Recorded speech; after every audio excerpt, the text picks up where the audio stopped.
Hey crew, it's Ben, and I'm back with the most important question on Reddit. Am I the bunghole? I found a new subreddit, AITA, so we're gonna see. I think it's a little bit better. Let's dig in and see what's up.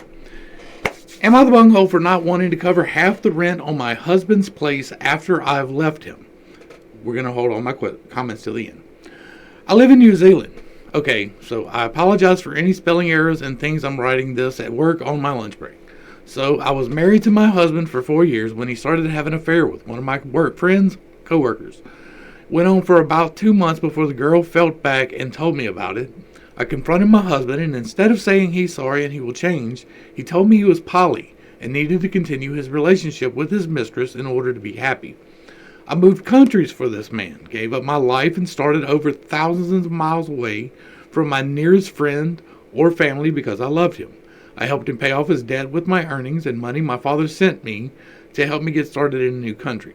I was a good wife and loved him more than anything, so please don't rip me apart for what I did next. He convinced me that if I didn't support him in being poly, then it would be the same as a parent refusing to accept their son was gay. He wanted me to try and have a three-way relationship with him and my used-to-be friend. I'm bi, so I thought, okay, let's try this and see if it can work. So I stayed and tried for about a year, and that was the worst year of my life. I couldn't do anything right enough. I was the enemy constantly, and anytime I said I don't think this is working, or that I wanted to go to marriage counseling, I was told I just didn't understand poly and wasn't being supportive. I was the problem. If I had a fight with his other woman, I was told to apologize. I make more money than him, so when I finally sat down and looked at the numbers, I found out most of the money he was spending on dates was my money. He didn't just have one girlfriend either. He said he needed multiple physical and emotional relationships with multiple people. So he would go out with people on Tinder and a few other apps. The whole thing was mental abuse. I see that now, but at the time I thought I was just being a good wife trying to save my marriage. Every time he would leave to go to her house or bring her into mine, it felt like a piece of me died a little more. I wasn't enough, and I never would be. He was my whole world. I bet everything on him, but I was just a placeholder at home. The wife he would always have around. In the end, I became suicidal and did try to kill myself twice. I was beyond depressed and convinced I was the problem. Then I was on the phone with my sister on my way to work, and everything just spilled out. I told her everything I had been going through the last year. I told her about Ben being poly and how much I was hurting. Everything I had tried and how he had told me I needed to support him, or that I was basically a bigot. I told her how this was ripping me apart, and I just felt like I didn't want to fight or struggle or live anymore. She convinced me to tell my dad, and my dad helped me get treatment and helped me realize how messed up my situation was. I tried to leave my husband the same week I told my sister, but while I have no plan and money, but I have no kids, I do have 2 cats I couldn't live without. I realized very quickly if I was going to leave, I needed a plan and money to do so. I have no support here, so if I fail, I have no one who can save me. I can't just go crash on someone's couch until I find a place. So I stayed and started planning. My dad paid for me to fly back to my home country for Christmas and New Year's this year.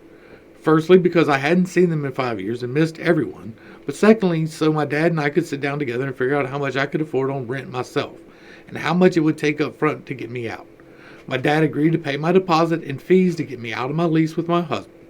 I left to return to New Zealand with a firm plan, money to accomplishment, and support from my family.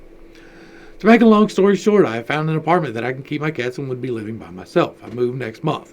My husband knows I am moving and has said that since I sprung this on him, it's my responsibility to pay half of the rent until he can find a roommate. It's also my responsibility to advertise the room and find him a roommate. I can afford to pay double rent for maybe a month and a half if I use all my savings and borrow a bit. And when I told my husband that, he just said in a threatening tone that I better hope it doesn't take longer than that. He has agreed to sign me off on the lease when I leave, so his name will be the only one on it. I'm not from New Zealand, and I don't know if this really is how things work or if he's just trying to squeeze as much money out of me as he can. Would I be the bunghole if I only covered half the rent for a few weeks after I leave and not tell him that until he signs my name off the lease? I'm not from New Zealand, and I don't know. Okay, so let's unpack. One sec. All right, so first off, I am not a legal expert in any affairs in New Zealand by any means. I barely comprehend the laws in the own state that I live in because we follow the Napoleonic Code, and there's like weird things that we do in this specific state. So there are weird things that they do in New Zealand, for sure, that we don't do here. So I don't know how the property situation works, but if you're out of that situation, you are better off. I'm going to get into it because this is something that needs to be talked about, and it's not something that gets brought up a whole lot. So, sexual is, there are some people. It is a rare minority of people who just cannot be satisfied by one person. And if you happen to run into one of those people, you probably should not be associated with them.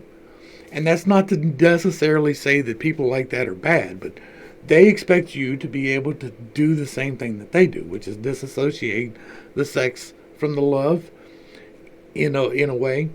And most of the way the poly situations are working these days, now working is a very loose quotation of what's going on, is that it is centered around one person. And that just never fucking works. I'm not supposed to cuss. That just never works. What happens is jealousy sets in. What happens is judgment sets in. Because in order for a poly relationship to actually work, every partner involved has to be equally committed to every partner involved. There is no, this one guy can go and just sleep with whoever and we're going to call that poly. That's dumb. Don't do that. And that appears to be what this is. This guy's just like, hey, I'm going to get the best of both worlds. I've got this chick that I just got to move thousands of miles away from another country. He didn't say what country, it doesn't matter. But I got this person, this female to move from way over here to over here. So now I have her isolated. I can control her. He's got the lease and the name on the lease, both of y'all's name on the lease, so he has control of your situation. And that's what it's about. For him, this is about dominance. For him, this is not about a partnership. You married the wrong guy. People do it all the time. You should, before you get married, spend an extensive amount of time with somebody. Not necessarily move in, that's not what I'm saying, but my rule when I was dating is that I wouldn't even propose marriage until we had been together at all of the holidays. And once I had proposed, we didn't get married until we had again been together at all of the holidays. So that by the time you have spent enough time to go to every holiday with both people and their families and get to know their families, because the toxicity that lives in the family tends to trend on down, right? And so you need to know who you are deciding to share your soul with. That is another point that I want to make, is that when you have sexual congress with someone, you are sharing a piece of your soul. That is literally what happens in the energy and fluid exchange. It is a soul exchange in both directions. And so if you're in a poly relationship, you're spreading your soul awfully thin. Think about Voldemort. And so what you need to do is to try and keep that in as tightly contained of an area as possible. Now, some people can have a perfectly happy poly relationship. But in order for that to happen, we're going to use this example, and that is 2 females and 1 male. The man has to be equally committed to both of the women. The women have to be equally committed to the man and each other. And that doesn't necessarily have to be sexual, because love does not have to be sexual, but it can be, because most of the time in those type of situations, it tends to be. There's a lot of jealousy. There is a great deal of honesty that has to be had. There has to be a lot of trust. And you don't have any trust with this guy at all. He has done nothing trustworthy. Nothing. He tricked you into coming here. He's got control of the situation. And now he's insisting that if you don't do this, then you are this ist. or you are this ism, right? You're a phobe. You're scared of something. If you don't accept what I am, then you're scared of what I am. And I'm not scared of you. I just don't agree with you. I think that you don't have any morals, and you don't know how to follow ethics. So I no longer want to be associated with you. My personal advice in this is that it's probably too late for counseling, but if that's something you want to try, then definitely try it. But I personally, if I was in this situation, that's the only way I can give any advice, is if I personally was in this situation, I would be blessed that I was out of it. He could feel free to take me to court for any damages resulting from me not completing the lease. And I would go to court and I would agree and make sure that it was on record the reason why, because he had tricked me into coming into the country and was controlling the situation, was abusive in financial ways as well as sexual ways, because this is coercion into sex. And this is like, there's a whole lot of problems right here. Also, you need to expand your friend group. You need to get your tribe just a little bit bigger. There should not be just you, him, and her. What? How do you not have any other friends there? Like none? Like I am really not a social guy, right? If I am out, I will talk to you. We will be friendly. We will have deep, meaningful conversations, but it does not mean that we're friends. I don't have many friends. I can count my number of friends on my hands, and I don't talk to them, so I'm not like super outspoken, but even I have friends. Like, even I have somebody I could call and be like, hey, I need to stay on your couch because my husband is mentally and physically or mentally and financially abusing me. So I need a place to crash, right? Like, even I have that. And I am like one of the most antisocial. Like, I don't call people ever. I don't plan things ever. If you invite me somewhere, I'll probably show up. But if I'm not, they don't wait on me to invite. Don't. Like, you can call me up and be like, hey, I'm going to ride over to your house. I'll be like, I bet. But I'm not going to call you and be like, hey, I'm going to ride over to your house. It's just not going to happen. I'm not built that way. I'm like really antisocial. But in this type of situation, even I could do it. So, and I'm not casting judgment on her. That's not what I'm doing. She was in a bad situation. She needs to get out of it. What needs to happen now is she needs to make that break.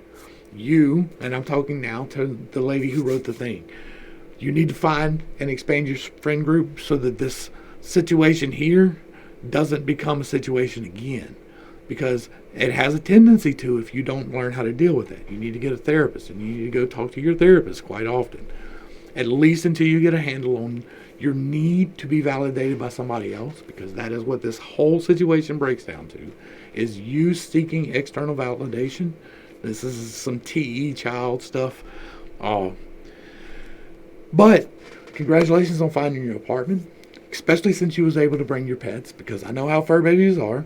Like, I'm not getting into that story now, but yeah, I understand that.